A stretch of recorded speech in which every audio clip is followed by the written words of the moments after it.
প্রবচনের মাঝে কেউ উঠে যাবেন না, বাচ্চাদের নিয়ে একটু এগিয়ে বসুন। এখন আমাদের সামনের উদ্দেশ্যে কথা বলবেন গুরুদেব স্বামী দেবানন্দ মহারাজ।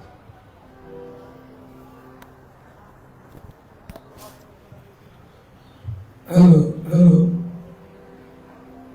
পূজা যেন করিস তোরে সকল কাজে, পূজা যেন করিস তোরে সকল কাজে, তখন সকল কাই ঘুরে দিয়ে,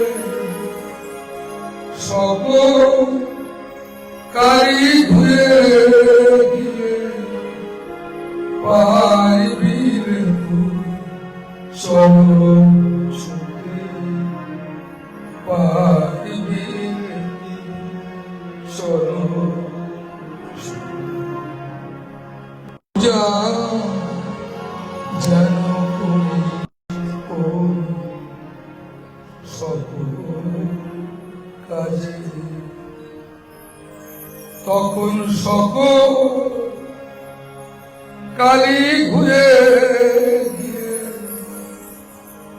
সকল কালি ঘুরে দিয়ে পাইবি চরণ ছুটে, পারিবি চরণ ছুটে।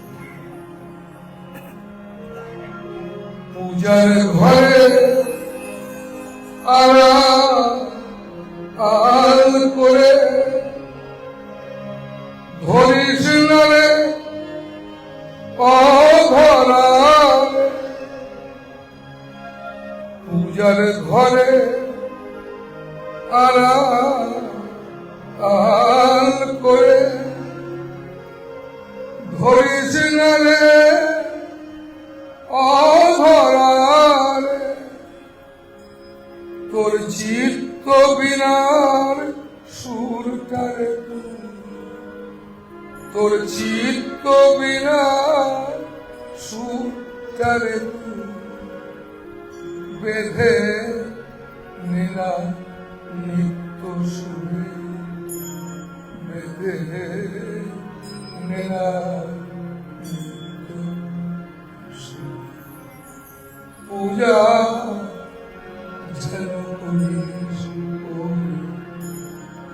সকল কাজে, তখন সকল কালি ঘুরে দিয়ে, সকল কালি ঘুরে দিয়ে পারিবি রে তুই চরণ ছুটে, পারিবি রে তুই চরণ ছুটে। বাবা মায়েরা, আজকে সকাল থেকে খুব আনন্দ পাচ্ছি এবং অনেক বাবা মায়েরা তোমরা এসেছ, এবং এখনো আমি রাত্রি 9টা পর্যন্ত এখানে বসে থাকি, অনেক বাবা মায়েরা এখনো আসবে। আজকে আমি খুব খুশি হচ্ছি এবং তোমাদের সকল, তোমরা ভেতরে বাইরে আনন্দে থাকো, তো সেই কারণে এই গানটা গাইলাম। পূজা যেন করিস ওরে সকল কাজ, প্রত্যেকটা কর্ম, প্রতি শ্বাস প্রশ্বাস, শ্বাস প্রশ্বাসটাও তো কর্ম, প্রতিটি ভাবনা, প্রতিটি নিয়ত যেন পূজা হয়। পূজা মানে শুধু ওই ধূপ ধুনো দিয়ে পূজা, পূজা না, সবটাই পূজা, ওইটাও পূজা, সমস্ত কিছুটাই পূজা। এই প্রতিটা কিছুকে যদি পূজা ভাবতে পারা যায়, তাহলে ভেতরটাকেই পূজা করে ফেলতে, মানে পূজা মানে পবিত্র, ভেতরটাকে পবিত্র করে ফেলতে হবে। আর পবিত্র কোনটা? পবিত্র হচ্ছে যেটা কোনো কিছুতে লেগে যায় না, যার মন কোনো কিছুতে লেগে যায় না। একজন যম বলছে যাও, ওর মৃত্যুর সময় হয়ে গেছে, যাও মৃত্যু চলে যাও, ওর ওর মরার সময় হয়ে গেছে, ওকে নিয়ে এসো। তো মৃত্যুরা সব গিয়ে হাজির, মৃত্যু হাজির গিয়ে তার সাথে গিয়ে তাকে আর মারতে পারছে না। তখন যমরাজকে বলছে, যমরাজ একে তুমি পাঠিয়েছ, আমি একে মারতে পারছি না। তো যমরাজ বলছে মারতে পারছো না, আরো সব দুধ নিয়ে যাও। সমস্ত দুধ নিয়ে গিয়ে দেখো কোথাও ওর কোথাও মন লুকিয়ে আছে কিনা। বলে না, ত্রিভুবনে কোথাও তার মন লুকিয়ে রাখবে, লেগে নাই। কিন্তু এ নাচছে, হাসছে, গল্প করছে, মৌজ নিচ্ছে, একে মারতে পারা যাচ্ছে না। তখন যমরাজ বলছে, মৃত্যু সঞ্চিত যার কর্মফল তার মৃত্যু হয়। তোমার মন লেগে আছে কোথাও, যার মন কোথাও লেগেই নাই, কোনো জায়গায় লাগে না, নিরাসক্ত, মানে তার মনই নাই। মন আছে মানে রূপ আছে, তার কল্পনা আছে, ভাবনা আছে, ছবি আছে। যার এটা নাই তার আবার মৃত্যু কি? তাকে কে মারে? এই যত সঞ্চিত যে আমরা কর্ম করি তার ফল, তারই মৃত্যু হয়। বারে বারে আসা, বারে বারে যাওয়া। বাজা উত্তর।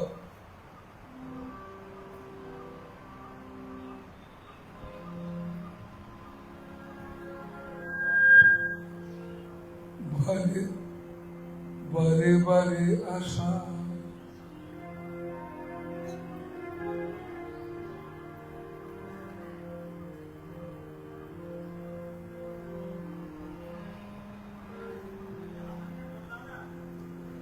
হ্যালো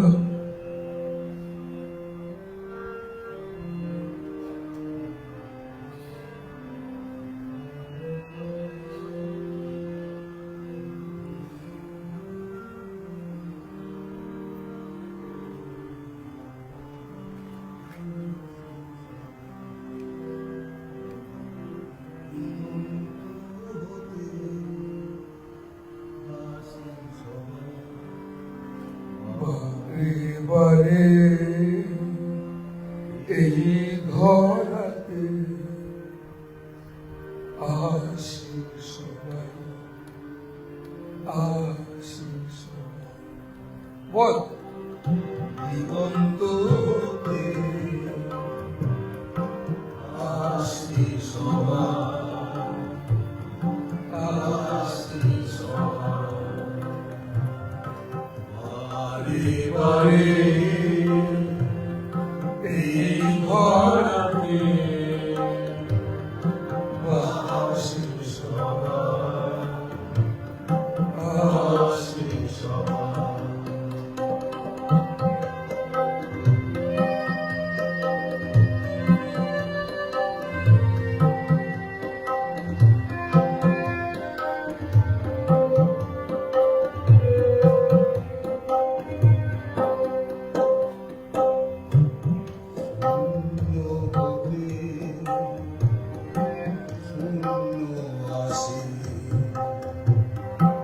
পূর্ণ হতে পূর্ণ আসে,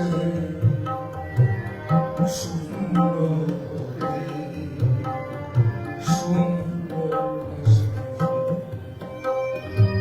পূর্ণ হতে পূর্ণ আসে,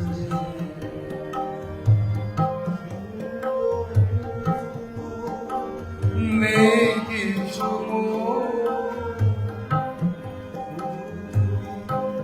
শুধু তুমি আছো। দিগন্ত হতে আসি সবাই, আসি সবাই। বারে বারে এই ঘরাতে আসি সবাই, বাবা মায়েরা বারে বারে আছি, বারে বারে আসি, বারে বারে যাই, এই আমাদের কর্মফল। তাই মৃত্যু সঞ্চিত যার কর্মফল তার মৃত্যু হয়। তাই লেগে না যাওয়া, এটাই তো সাধনা। মানুষ কষ্ট পায় কেন জানো? লেগে যায়। কি করে লাগবে না আমার মন, এটাই সাধনা। এর থেকে বেরোবো কিভাবে? তাই এক রাজ্যের রাজা, তার মনে হলো আমাকে দীক্ষা নিতে হবে, সদ্গুরু চাই। সদ্গুরু দীক্ষার জন্য বললো রাজ্যের সব গুরুদেবরা এসে হাজির। কে না চায় গুরু, রাজার গুরু হতে? সদ্গুরু। 1000 জনের মধ্যে তো সদ্গুরু তো একটাই থাকে, সবাই তো বলছে আমি সদ্গুরু। এই সদ্গুরু লাভ বড় দুর্লভ, বুঝলে? 1000 জন গুরুর মধ্যে একজন সদ্গুরু। সবাই এসেছে, বিশাল ভিড়। তো রাজা দেখছে, তাই তো এদের মধ্যে সদ্গুরু কে, কি করে বুঝি? রাজা বলল যে আমি যারা সদ্গুরু এদের দীক্ষা নিতে চাই তারা এদিকে আসো। সব সাধু সদ্গুরুরা চলে এলো। আর একজন, সে সবাই উল্টো দিকে যাচ্ছিল বলে, ফাঁকা হয়েছে বলে সে বেরিয়ে চলে যাচ্ছে। তো সবাই এদিকে চলে, সবাই চলে গেলে, বাবা আপনি চলে যাচ্ছেন, আপনি ওদিকে যাবেন না, এদিকে যেতে বলছেন। বলে না না, ওদিকে যাবো না, আমি বেরিয়ে যাবো। বলে কেন বেরিয়ে যাবেন? বলে আপনি দীক্ষা দিতে চান না রাজাকে? বলে না না, রাজাকে দীক্ষা দিতে চাই না, আমি দীক্ষা দিই না। রাজা বলছে কেন আমি দীক্ষা দেন না? আমি তাকেই দীক্ষা দিই যে সব ছেড়ে আসতে পারে। তো রাজা সব ছেড়ে আসতে পারে শুনে ধরাস করে তার পায়ের তলায় পড়ে গেছে। পড়ে গেছে কেন না, সব ছেড়ে আসার কৌশলটা যদি আমাদের, সেই রাস্তাটা যদি বলে দেন, সেই রাস্তাটা আমরাই বলতে পারি। কেন নেই? যে রাজ্য, টাকা পয়সা, গয়না এসব ছেড়ে হয়তো দেওয়া যেতেই পারে, বুঝলেন? বউ, ছেলে, মেয়ে, কিন্তু ভেতরে কামনা, বাসনা, অহংকার, হিংসা, এত ক্রোধ, এত সমস্ত কিছু, এটা কি করে বাদ দিই? এইটা তো বাদ দিতে পারবো না, এগুলো দিতে পারবো। তো সেই কারণে যিনি সদ্গুরু, যাকে গুরু বলে, যিনি মাস্টার, যাকে ভগবান বলে, গুরু মানে ভগবান, এটা আজকে আমি বলছি, এটা 1000 বছর। কেন ভগবান তিনি না, তার ভেতরটাই পবিত্রতায় ভরা। পবিত্র মানে যেটা নিষ্কাম, যেটা কামনা বাসনা রহিত, অতি বাইরে। এইরকম একটা পবিত্র জীবন, সেই জীবনটায় কোনো মন হয় না, সেটাকে পরমাত্মা বলে, তাকে সদ্গুরু বলে, যিনি, যার মন সেই অসীম অনন্তের সঙ্গে মিশে অসীম অনন্ত হয়ে গেছে। তো তিনি হচ্ছেন সদ্গুরু। তাই তিনি ছিলেন, আছেন এবং থাকবেন। তাই গীতায় ভগবান বলেছে, অর্জুন আমি ছিলাম, আমি আছি এবং থাকব। তুমি সেটা জানো না, সেটা আমি জানি। সেই ধ্রুব প্রহ্লাদের বাচ্চাবেলায় জ্ঞান হয়ে গিয়েছে, এই অসীম অনন্তের জ্ঞান। একটা, আরে সাধুগিরি বলো, ভক্তগিরি বলো, একটা মেয়ের দেহের প্রতি তোমার, বা একটা ছেলের দেহের প্রতি তোমার এত মোহ, তুমি কি এইসব ভগবান, পরমাত্মা, অসীম অনন্ত, পবিত্র, সব কি বুঝবে তুমি? এসবের বাইরে আসতে হবে। তোমার এত মোহ নাকি? তুমি এর বাইরে না গেলে তুমি কি করে বুঝবে? একটা মেয়ের শরীরের প্রতি, একটা ছেলের শরীরের প্রতি তুমি এত মোহগ্রস্ত, তুমি ওখানে আটকে আছো, দাঁড়িয়ে আছো, ওখানেই ফিক্সড হয়ে গেছো, এর বাইরে তুমি আর যেতে পারছো না। তো এইরকমের বাইরে, সেই আমি তোমায় বলছি না যেটা খারাপ জিনিস, জগতে খারাপ বলে কিচ্ছু হয় না। খারাপ কি? খারাপ সেটাই যেটা তোমাকে বন্ধনে ফেলে তোমার এই মুক্ত জীবনটা একটা আনন্দে, মুক্তের আনন্দ তুমি পেতে পারো না, যে কারণে সেটাই দুঃখী, সেটাই ভুল তোমার জীবনে, সেটাই সব থেকে বড় বাধা। তো সেই কারণে বাবা মায়েরা তাই পবিত্রতা ভীষণ পবিত্র। ঈশ্বর যিনি গুরু, তিনি পবিত্র, তার জীবন দিলাম পবিত্র। মানে এই শরীর সবার এক, কিন্তু শরীরের ভেতরের যে জ্ঞানময় জীবন, যে প্রেমময় জীবন, আনন্দময় জীবন, এই সমস্ত জীবনের অতীত এক, আনন্দময়, আনন্দ ঘন। সেই রকম হচ্ছে সদ্গুরু। তো তাই তার পরশ পাওয়া সত্যি কঠিন। তাই তার পরশ পাওয়া কঠিন কেন? তার সঙ্গে থাকা কঠিন কেন? এই কারণে কঠিন, আমি কি বললাম, যে এই কারণে কঠিন, তিনিই পারেন তোমার জীবন, তোমার সমস্ত কিছুকে ধন্য করতে। তার পরশেই ধন্য হতে পারে, এছাড়া সম্ভব না। তাই সদ্গুরু মানব জীবনে বড় দুর্লভ, বুঝলেন? সদ্গুরু মানব জীবনে বড় দুর্লভ। তাই দুর্লভ এই কারণে যে কে যে সেই তিনি, যিনি শুদ্ধ, মুক্ত, সুন্দর, কৃষ্ণে, যাকে কৃষ্ণ বলে, তিনিই তো কৃষ্ণ, তিনিই রাম। সেই কৃষ্ণের সব গল্প আছে, জানো? সেই মুক্ত জীবনের গল্প কৃষ্ণের, যারা মহাত্মা, যারা উচ্চ কোটি, তাহলে এরকম কৃষ্ণের সেরকম গল্প আছে। কৃষ্ণ তিনি রাধার গোপিনীদের সঙ্গে প্রেম করেছেন। সন্ধ্যে হয়ে গেছে, যমুনা ওপারে তাদের যেতে হবে, তাড়াতাড়ি বেরিয়ে পড়েছে, চ চ চ চলে যাই। যেতে গিয়ে যমুনা তখন শুকনো ছিল, চলে এসেছিল, এখন দেখছে জলমগ্ন। ফিরে এসেছে কৃষ্ণের কাছে, এসে বলছে, সকালে যাব কি করে আমরা, জলে ভর্তি। বলে, যাও গিয়ে যমুনাকে গিয়ে বলো, কৃষ্ণ যদি সত্যি ব্রহ্মচারী হয় তাহলে তোমাদের রাস্তা খুলে দেবে। কি করে বলবো ব্রহ্মচারী, তোমাদের সবার সঙ্গে আমাদের সঙ্গে প্রেম করলে, যাও গিয়ে বলবে, যাও। গিয়ে বললো, রাস্তা খুলে দিল। কেন না, এই জাগতিক দৃষ্টিতে তোমাকে যদি রাধা কৃষ্ণের প্রেমের কথা জিজ্ঞেস করি, বা তোমাকে যদি ভাবতে বলি, তুমি তোমারই প্রেমের কথা ভাববে। কিন্তু তুমি এই শরীরের আসক্তির বাইরে একটা প্রেম, এই আসক্ত শরীর বাদ দিয়ে একটা প্রেম, সে প্রেমের সন্ধান তোমায় কি করে শোনায়? তোমার কাছে কল্পনায়, তোমার কাছে ভাবনায়, তোমাকে আমি সুর করে, গল্প করে, ফালতু এসব। সেই কারণে তুমি যদি এগোতে থাকো, তাই জন্য দেখবে সম্মান করো, স্বামী স্ত্রী দুজনকে ভীষণ সম্মান করো, প্রত্যেকটা মানুষকে সম্মান, জীবকে সম্মান করো। এই যে আমাদের ঋষিরা বলেছে, চরিত্র গঠন মানে সম্মান করা শেখো বাচ্চা থেকে। এই আমাদের স্কুল, বাচ্চা, এই যত স্কুল আছে সেখানে প্রথম সম্মান করা শেখানো হয়। 1000 কোটি টাকার থেকেও বড় সম্পদ একটা বাচ্চা ছেলের জীবনে। বাবা মায়েরা যতই টাকা পয়সা দিক, যতই তাকে পড়াক, যতই যাই করুক, এই সব দিয়ে কোনোদিন তার বাবা মায়েরা তার ছেলে মেয়েকে নিজেকে সম্মান পাওয়ার যোগ্য করতে পারবে না।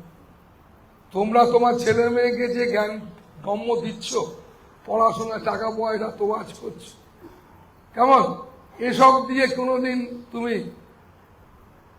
তুমি যে চাইছো যে আমার ছেলে আমাকে সম্মান করবে, এটা মুশকিল আছে। সম্মান করতে গেলে বাচ্চা থেকে এইসবের সাথে সাথে যদি তোমরা শিখে গিয়ে বাড়িতে নিজেরা স্বামী স্ত্রীর মধ্যে বা আগে নিজেদের মধ্যে করার চেষ্টা করো। কাঁদবে না হলে প্রচুর, বুঝলে, প্রচুর কাঁদবে। আমি তোমাদের বলতে পারি, তুমি ধূপ ধুনো দিচ্ছ, দেবানন্দ বাবা দেখো আমাকে একটু আগে পুজো করছিল, বুঝলে, আমি খুব ভালোবাসি, এই বললাম পুজো পাঠ সবটাই ভালো জিনিস। আমাকে পুজো করছিল, তো আমি বলছিলাম তাড়াতাড়ি করে নে বাবা, অনেক লোক এসব দেখে। কিন্তু মানা করছিলাম না। কেন না মানা করছিলাম না? এই কারণে মানা করছিলাম না, কি ব্যাপার জানো, ওই 10 তলা ছাদে উঠতে গেলে সিঁড়ি তো চাই, কেমন এইরকম একটা চঞ্চল, অসুস্থ, একটা হিংসাযুক্ত মানসিকতা।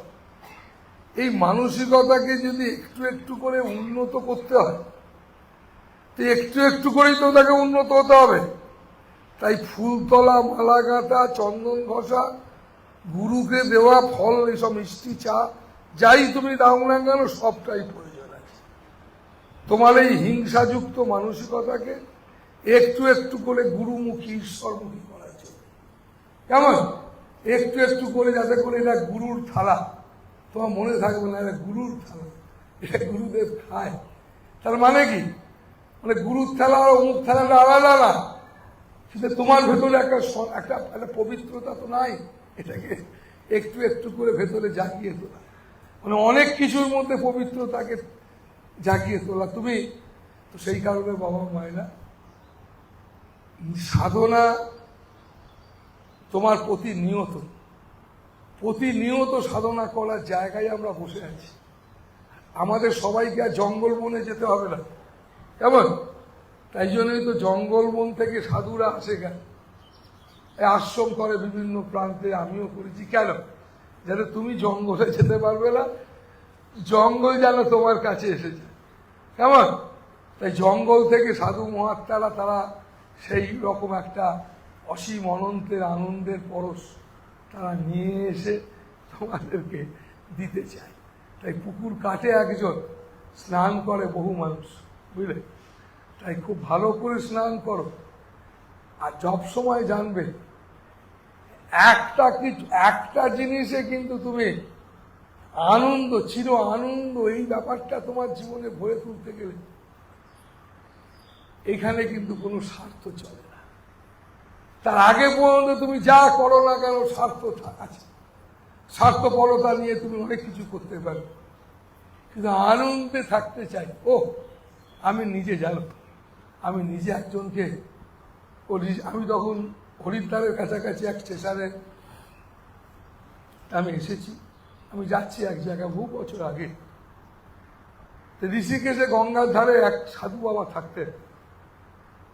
তিনি সব সময়ের জন্যে মানুষ গিয়ে বসতো, সবসময় কথা বলতেন। মানে কি কথা বলতেন? তুমি অজর অমর অক্ষয়, তুমি কেঁদো না, তুমি হাসো, আনন্দ পাও, কেন কাঁদছো? মানুষ, সাধু সন্ন্যাসীরা বসে শুনত। আমি যেতাম, আমায় খুব ভালোবাসে, তো আমি শুনলাম তার শেষ অবস্থা। তা আমি গেলাম, গিয়ে আমি কাছে যেতেই আমায় খুব ভালোবাসতো, আমাকে দেখে কাঁদতে লাগে, ঝরঝর করে চোখ দিয়ে একদম ঝরঝর করে জল বেরোতে লাগে, আর ঝকঝকে টকটকে পরিষ্কার ফর্সা মানুষ। তো আমি তার চোখটা পোঁচাচ্ছি, আরে মহারাজ কেন কাঁদছেন? তো আস্তে আস্তে কথা বলে দেবানন্দ, আমার নাম বললেন, দেবানন্দ গলতি হো গিয়া বলে মরে গেল, গলতি হো গিয়া বলে মরে গেল। তো আমি এইটা ভাবতে, ওটাকে জল সমাধি করি সকাল, তখন থেকে ভাবতে লাগলাম, এত কথা, এত সুন্দর, সেই অসীম অনন্তের কথা, উজ্জীবিতর কথা কি বলতে লাগবে।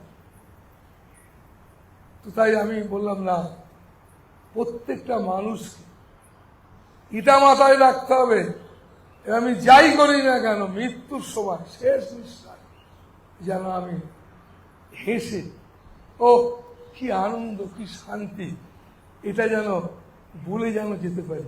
কারণ মরা তো যেতেই হবে, জ্যান্ত তো আর যেতে পারবে না। মরা যখন তোমায় যেতেই হবে, জ্যান্ত যখন যেতে পারবে না, তখন তোমাকে এটা মাথায় রাখতে হবে, এটা তোমাকে একটা শেষ এই শব্দ বলতে হবে, এটাকে ভেতরে ভেতরে একবারে শপথ না, আর এইটাকে ভেতরে ভেতরে সেই শেষ দিনেতে শুধু একটাই শব্দ, কি খুশি, কি আনন্দ, এটা ভেতর থেকে বলে চলে যাওয়া, নাকি এইটাই একটা শেষের দিনে যেন তুমি এই শেষ শব্দ বলতে পারো। তাহলে তুমি জানবে যে এতদিন তুমি বাঁচলে, যাই করেছ, তোমার জীবন সাকসেস হবে। কিন্তু পারে না কেন জানো? এটা বলতে গেলে ওই বাচ্চা থেকে শুরু করতে হবে, ওই ছোট থেকেই ভেতরে ভেতরে ভেতরে ভেতরে সেই যেন সেই বাঁশি বাজছে, খাচ্ছি, শুচ্ছি, বসছি, দাঁড়াচ্ছি, উঠছি। যারা প্রেম করে, ছোট ছোট ছেলে মেয়েরা যে প্রেম করলো, ভালোবেসে ফেললো, দুজন দুজনকে দেখে হেসে ফেললো, কথা বলে ফেললো, সেই দিন থেকে রং লেগে গেল, শুতে, বসতে, দাঁড়াতে, খেতে, যারা সমস্ত কিছু ভুলিয়ে দিয়ে তারা সেইটাই চলছে। সে যদি সামনে দাঁড়ায় মনে হচ্ছে আমাকেই দেখছে। কেমন মজা উত্তর? সূর্য ভোরে সূর্য ঢেকে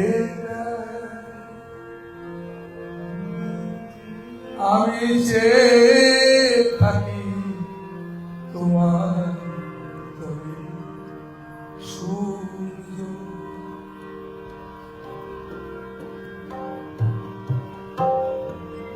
সূর্য ভোরে সূর্য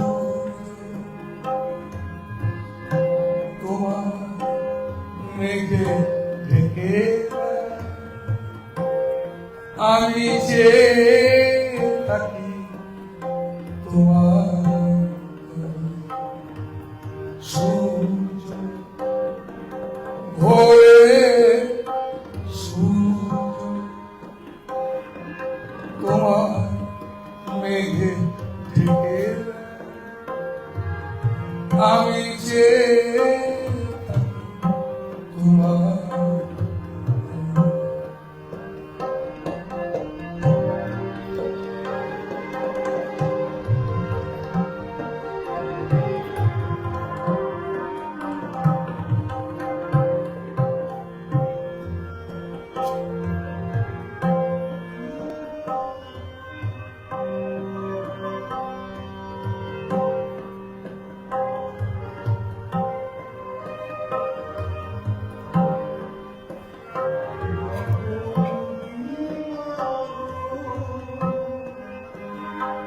মেঘেদের মা হতে যখন উকি মারো, মেঘেদের মা হতে ভাবি শুধু দেখো তুমি আমাকে সূর্য ভোরে তোমার মেঘে যখন উঁকি মারি মেঘেদের মাছ থেকে ভাবি শুধু ডাকো শুধু তুমি আমাকে, আর অন্যকে তুমি দেখো না। যেমন প্রেম যখন চরম হয়, একটু অসংখ্য মানুষের মধ্যে থেকে যদি মুখোমুখি হয়ে যায় মনে হয় আমাকেই কোথায় দেখছে। ঠিক তোমাকে এরকম গভীর থেকে গভীরতর ভালোবাসার মধ্যে পৌঁছতে হবে। আর এই ভালোবাসাটা সবটাই কিন্তু তোমার ভেতরে, তোমার চেতনায়, তোমার ভাবনায়। আর এই ভালোবাসাটা কাকে? সকল কিছুর পারে যিনি, সকল কিছুর পারে যিনি দাঁড়িয়ে আছেন। সকল কিছুর পারে মানে সকল চাওয়া পাওয়াকে ফেলে রেখে, তাই সকল চাওয়া পাওয়াকে ফেলে রেখে এইরকম একটা তিনি যাকে আমরা চাই, যেটা আমাদের, সেটাই আমাদের আমি। আমরা যদি আমাদের খুঁজতে থাকি আমরা সেখানেই গিয়ে পৌঁছবো একদিন। তো তাই বাবা মায়েরা, তাই আমরা সবাই এগিয়ে যাবো সেদিকে। আজ তোমাদের আমি তাই বলতে চাইলাম, এমন এক ভালোবাসা, এটা তো এই ভালোবাসা তো এটা অন্তরের ভালোবাসা। এই ভালোবাসাটা চাওয়া পাওয়ার বাইরে, এটা একবারে জীবনের। তো সেই কারণে বাবা মায়েরা, তাই এর নাম আধ্যাত্মিক, আত্মা। তো এখানে রূপ নাই, এখানে জাগতিক কোনো কিছু নেই, সুর নেই, তাল নেই, লয় নেই। এসবের বাইরে সেই আসল সঙ্গীত, যে সুর বিশ্ব ব্রহ্মাণ্ডের সঙ্গে জুড়ে আছে, যে সুরের ভাষা নেই, যে সুরের শব্দ হয় না, যে সুর চলেইছে চলেইছে চলেইছে। কেমন? সেই কারণে বাবা মায়েরা এগিয়ে চলো, জীবনকে সুন্দর খুব নাম করবে, চলে ফিরে ঘুরে বেরিয়ে যত পারবে নাম জপ করবে। যখনই দেখবে যে তোমার কিছুই ভালো লাগছে না, জানবে তুমি তুমি তুমি চলতে তুমি চলছো না, তুমি দাঁড়িয়ে যেতে চাইছো, কিন্তু তোমাকে তো চলতেই হবে। তুমি দাঁড়িয়ে যেতে পারো না, কি করে তুমি দাঁড়িয়ে যাবে? তোমার যেটা দাঁড়িয়ে যেতে চাইছে, সেই যেটা দাঁড়িয়ে, তার নাম অজ্ঞতা। তোমার বাদ বাকি সবটাই কিন্তু চলছে, তুমি খাচ্ছ, বসছো, দাঁড়াচ্ছ, সব কিছু কি একটা কিছু তোমায় চলতে দিচ্ছে না, তার একটাই নাম হচ্ছে অজ্ঞতা। এই অজ্ঞতাকে এর বাইরে যেতে হবে। এর অজ্ঞতার বাইরে এমনি যাওয়া যায় না। এই অজ্ঞতার বাইরে যাওয়া যায় নিজেকে জ্ঞানী করলে। তাই তোমার মধ্যে জ্ঞান আছে, এটা জাগাও, বাড়িয়ে তোলো, দেখো ভালো করে, ভালো করে তাকিয়ে দেখো, দেখলেই বুঝতে পারবে যে জীবন সত্যি কঠিন না, খুব সুন্দর, খুব আনন্দের। প্রয়োজন মাত্র একটা কি দুটো রুটি, আর কিচ্ছু না। প্রয়োজন একটা কিংবা দুটো রুটি। দেখেছো তো, মানুষ মরে গেলে কিছুক্ষণ পরে নাক টিপে ধরি, সারা গন্ধ বেরোচ্ছে, কিন্তু মুরগি কেটে নিয়ে এসে সেদ্ধ করে ভেজে লেবু দিয়ে সেই মরা জিনিস খায়। কি আশ্চর্য ব্যাপার! কেমন জিনিস, কিন্তু সেই মরা, নাকি? এছাড়া তুই কি পায়? তো সেই কারণে ছবিটা অন্যরকম, ভাবনাটা অন্য। তো আমাদের এই ভাবনা, আমাদের চিন্তা, আমাদের ধারণা, ভগবান শিব দুর্গা, আমরা এটা নিয়ে বেশি সময় নষ্ট করে ফেলছি। এটা কিন্তু আমাদের ঋষিরা বলেছে, আমরা এই সমস্ত জিনিসে বেশি নেশা নষ্ট করে ফেলছি। তার জন্যে তোমাদের ভীষণ জ্ঞান চাই। তুমি বলবে বাবা তাহলে শিব দুর্গা গাড়ি এসব মানা করছে। না না, মানা করবো কেন? বাচ্চাকে অজগর আসছে তেরে, অজগর ছবি দেখিয়েছি বলে তুমি অজগর ধরে সারা জীবন বসে থাকবে, তাহলে তোমার পড়াশোনা হবে?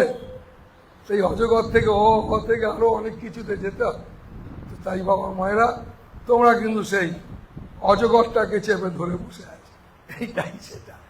তো আমি তোমাদের সেটার থেকে বাইরে নিয়ে যেতে চাই, তোমাদের বলতে চাই, ওই মা কালী প্রত্যেকটা মাতৃ জাতির দিকে তাকাও, প্রত্যেকটা মানুষের দিকে তাকাও, প্রতিটা জীবের দিকে, সবার দিকে, তার চোখের দিকে তাকাও। একটা বাঘও তুমি যদি ছবিতে তার চোখের দিকে তাকাও না ভালো করে, দেখবে কি শান্ত, কত আমরাই কত শান্ত, আমরাই কত ভয়ঙ্কর। তাই আমাদের শান্ত এবং ভয়ঙ্কর দুটোই আছে, কিন্তু হয়ে গেছে কি জানো, আমাদের দুটোর ব্যালেন্স হওয়া উচিত ছিল, কিন্তু আমরা ডিসব্যালেন্স হয়ে গিয়ে ভয়ঙ্করটাই আসল হয়ে গেছে, আর শান্তটা শুধু একটা মুখোশ রয়ে গেছে। তাই আমাদের শান্ত ব্যাপারটাকে আমাদের মুখোশ করলে হবে না, আমাদের একটু একটু করে জীবনের মধ্যে আনতে হবে। তুমি বলবে শান্ত মানে কথা কম বলবো, না, শান্ত মানে যে বুঝতে পেরেছে অনেকটাই, চিনির বোঁদেই হোক আর রসগোল্লাই হোক, দুটোর মধ্যে কিন্তু মিষ্টিটা আছে, এই মিষ্টিটা চাই, এই মিষ্টিটাই হচ্ছে আসল। সেই মিষ্টিটাই আমাদের ধরতে হবে, যার মধ্যে এই গুণটা, যে যতটা বুঝতে পেরেছে, আরে দুটোর মধ্যে তো সেই একটাই আছে, একটাই গুণ, একটাই কিছু। যে ওই দিকে এগোতে পেরেছে নিজের গভীরে, নিজের ভেতরে, সে তত আস্তে আস্তে এই সকলের ঊর্ধ্বে যেতে পেরেছে, কাটিয়ে উঠতে পেরেছে। তো তাই বাবা মায়েরা ভালো থাকো, প্রচুর শোনো, শুনতে শুনতে শুনতে শুনতে বন্ধু হওয়া অত সহজ না। আমি একটু আগে বললাম, দেহের আসক্তি তোমার যায়নি, তুমি কি বন্ধু হবে? বন্ধু হতে গেলে দম চাই। আসক্তি ভালো জিনিস, এটা আসক্তি অশান্তিদায়ক। আসক্ত যদি অশান্তিদায়ক হয়, আর আসক্ত ব্যাপারটা অশান্তিদায়ক, তার মধ্যে ব্যালেন্স নেই। তো যে ব্যালেন্সটা তো চাই, তাই তোমাদের এই ব্যালেন্স আনতে পারে যত পারো নাম করো, মাঝে মাঝে আশ্রমে আসবে, এসে শুধু একটাই জিনিস খোঁজবার চেষ্টা করবে, যে কি করলে আমার ব্যক্তিগত জীবনে একটা শক্তি অর্জন করতে পারি। আর সেই শক্তিটা বাইরে থেকে নেই, তোমার ভেতরেই আছে। তার জন্যে চাই জ্ঞান, তার জন্য চাই একটা ভালোবাসা, আর তার জন্য চাই ইচ্ছা। ভালো থাকো বাবা মায়েরা, তোমাদের মধ্যে একটা দারুণ একটা ইচ্ছা জাগবে। আমি যেন সকলের মধ্যে থেকে সবার বন্ধু হতে পারি। ভালো থাকো। হরিওম, হরিওম, হরিওম। ভালো থাকো।